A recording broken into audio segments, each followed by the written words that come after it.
Oi pessoal, tudo bom? Meu nome é Tamile Veríssimo, eu sou professora de Administração Pública aqui do Rico Domingues e a gente vai conversar hoje sobre gestão por resultado. Esse tópico que vem sendo bem cobrado e está dentro desse grande guarda-chuva teórico que é a reforma gerencial. O que é a gestão por resultado? Gestão por resultado é a mudança dessa lógica na dinâmica da administração pública. Antes, lá na burocracia, a gente tinha uma lógica de um controle a priori de política pública, né? Esse tipo de controle de política pública que era baseado nos procedimentos, no meio para a consecução desse fim. Então, na lógica burocrática, o que a gente fazia o controle? Primeiro, fazia o controle da licitação, ver se estava tudo certo, a questão da probidade, da legalidade, da impessoalidade. Via se a questão orçamentária estava tudo ok para pagar essa política pública, empenho, liquidação, pagamento. Pagou, para a burocracia, esse problema se extingue.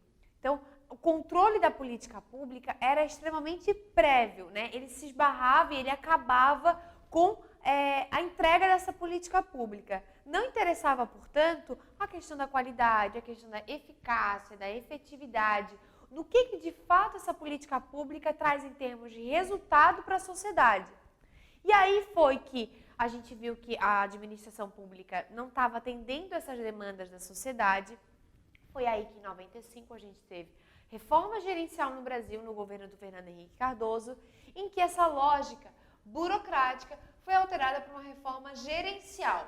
E aí sim, a controle de política pública ficou centrada num controle a posteriori. O que essa política pública traz em termos de resultado? A gente passou a fazer, então, um controle finalístico de política pública.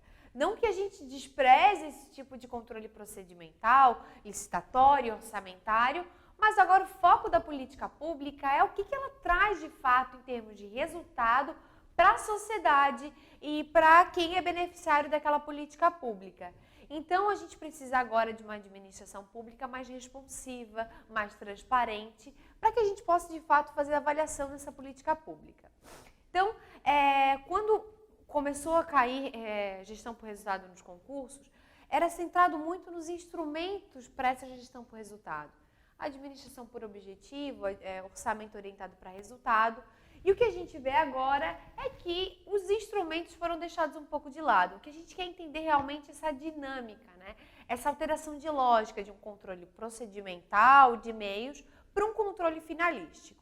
Mas tem um instrumento que ainda é muito importante e que cai bastante, que é o contrato de gestão.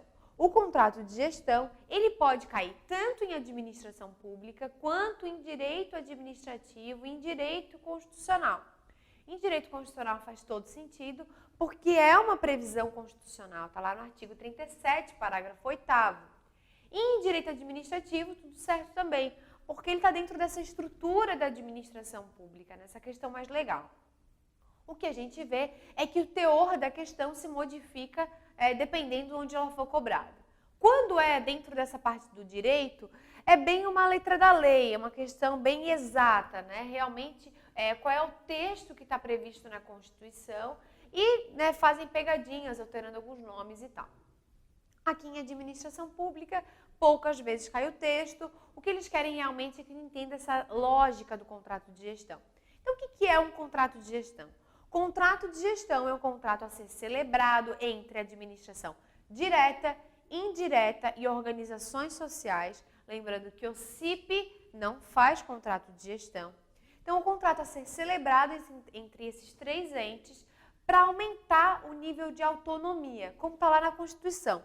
Autonomia gerencial, orçamentária e financeira dos órgãos e entidades da administração direta e indireta poderá ser ampliada mediante contrato. Vejam que na Constituição a questão das organizações sociais não estão expostas, mas é correto. O contrato de gestão é celebrado entre a administração direta, indireta e organizações sociais, a ser firmado entre seus administradores e poder público, que tenha por objetivo a fixação de metas de desempenho para o órgão ou entidade. Essa é o grande pulo do gato no contrato de gestão. O contrato é firmado e previamente a gente já define quais são os objetivos e quais são os indicadores para fazer essa avaliação de desempenho. Então a gente pactua antes, faz o empenho, dizendo o que vai ser feito, em que medida, em qual quantitativo, em qual nível de qualidade, como isso vai ser mensurado depois e, né, depois que a política pública acontece, a gente faz a avaliação disso, a gente faz uma avaliação desse contrato.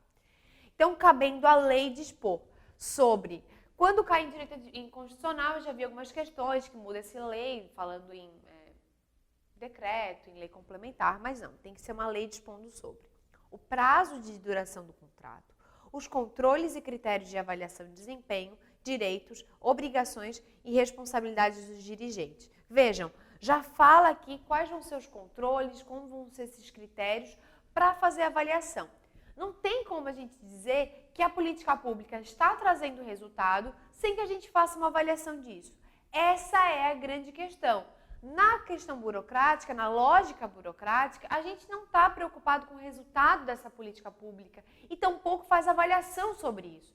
Agora, nesse momento gerencial, por essa lógica da gestão por resultado, o princípio, né, a principal linha de análise é a questão da eficácia e da efetividade.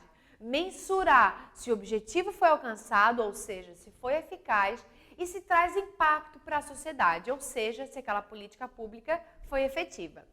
E aí, por fim, fala também sobre, essa lei tem que dispor, sobre a remuneração do pessoal. Então era isso, gente, a dica de hoje sobre a gestão por resultado. Espero que tenham gostado. Um abraço e tchau, tchau!